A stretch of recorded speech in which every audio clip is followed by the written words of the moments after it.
À quoi sert le football si le résultat d'un match peut encore vaciller une fois la fête terminée?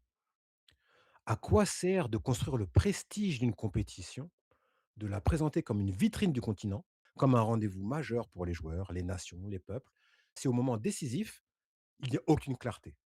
Et surtout, qu'est-ce que ça dit de la CAN? Qu'est-ce que ça dit de la crédibilité?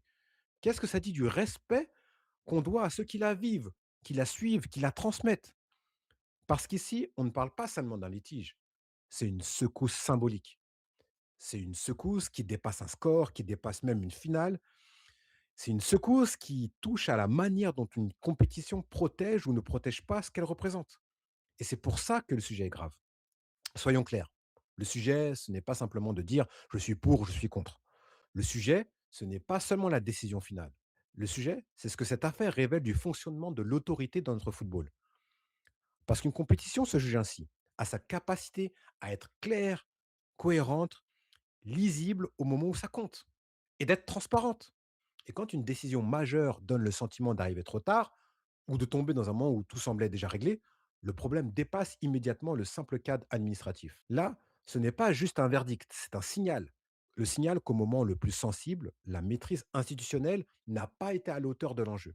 Et pour une compétition de ce niveau, c'est extrêmement lourd. C'est là pour moi le nœud du problème. Une compétition sérieuse ne se contente pas d'avoir des règles.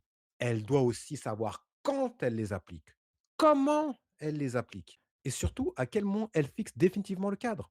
Parce qu'il y a une différence énorme entre une autorité qui tranche clairement dans le feu de l'action et une autorité qui laisse une situation se renforcer en apparence avant de revenir avec une décision qui bouleverse tout.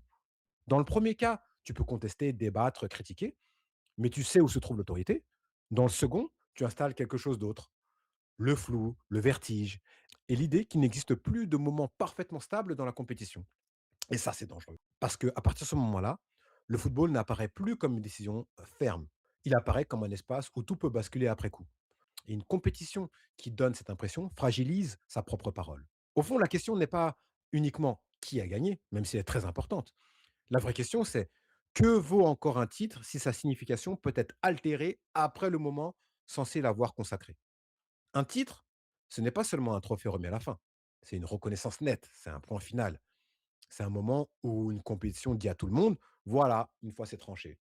Dans une affaire comme celle-ci, ce qui est touché, c'est pas seulement le résultat, c'est la solidité symbolique du titre lui-même.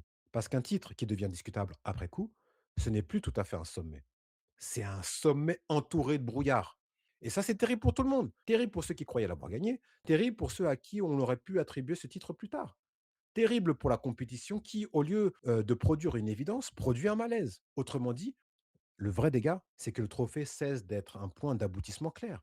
Et quand un trophée perd cette force-là, la compétition perd une part de son autorité. Elle fabrique 2 camps enfermés dans quelque chose d'inconfortable. D'un côté, le sentiment d'arrachement, de l'autre côté, l'impossibilité d'une célébration pleine. Et au-dessus de ça, une compétition qui sort affaiblie. Chaque choix devient suspect, chaque silence devient ambigu, chaque décision future entraîne un passif. Autrement dit, le problème, ce n'est pas seulement ce qui est décidé, le problème, c'est ce que cette décision autorise dans l'imaginaire collectif. Et dans cet imaginaire-là, oui, ce type de séquence permet à beaucoup de remettre en question l'équité de l'ensemble. Et là, on arrive à la dimension la plus importante. La CAN, ce n'est pas juste une compétition qu'on joue. C'est une compétition qu'on construit, qu'on raconte, qu'on porte. Depuis toujours, elle représente plus qu'un simple tournoi.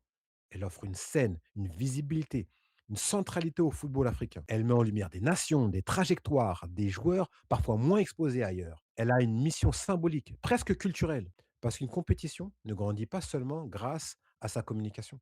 Elle grandit quand son autorité inspire confiance. Elle grandit quand ses décisions renforcent sa lisibilité. Elle grandit quand son fonctionnement protège ce qu'elle veut représenter. Et là, je veux le dire clairement, je ne parle pas ici pour chercher une validation d'ailleurs. Le sujet, ce n'est pas le regard occidental. Le sujet, c'est nous. Parce que respecter la canne, ce n'est pas seulement l'organiser, ce n'est pas seulement la vendre, ce n'est pas seulement la médiatiser. La respecter, c'est protéger la confiance de ceux qui y croient. C'est éviter que le sentiment dominant après un grand rendez-vous soit la confusion. C'est de faire en sorte que la compétition sorte plus forte de ces grands moments, mais pas plus fragile. Et aujourd'hui, c'est bien ça qui blesse. Le sentiment qu'au lieu de consolider la grandeur de la canne, on laisse s'installer quelque chose qui la trouble profondément. Alors oui, à un moment, il faut parler avec le cœur. Qu'est-ce qu'on demande exactement aux Sénégalais? D'attendre, de suspendre ce qu'ils ont vécu, de considérer, qu'un moment, qu'ils croyaient clair peut redevenir incertain? Et qu'est-ce qu'on demande aux Marocains? D'accueillir un titre dans une ambiance de tension, de malaise, de faire comme si une consécration de cette ampleur pouvait tomber, sans laisser de fracture autour d'elle? Ben, c'est pas ça le football. En tout cas, c'est pas celui, qu'on prétend défendre. Parce qu'au fond, un grand tournoi, doit produire la clarté. Elle doit produire de l'autorité. Il doit produire du sens. Le vrai problème, c'est qu'une telle séquence installe l'idée qu'au haut niveau, même un titre peut perdre sa netteté une fois le match terminé. Et ça, c'est une secousse symbolique majeure. Parce qu'à partir de là, ce n'est plus seulement une affaire de règlement, c'est une affaire de crédibilité, de confiance, de cohérence et de respect. Respect pour tous ceux qui s'investissent dans cette compétition.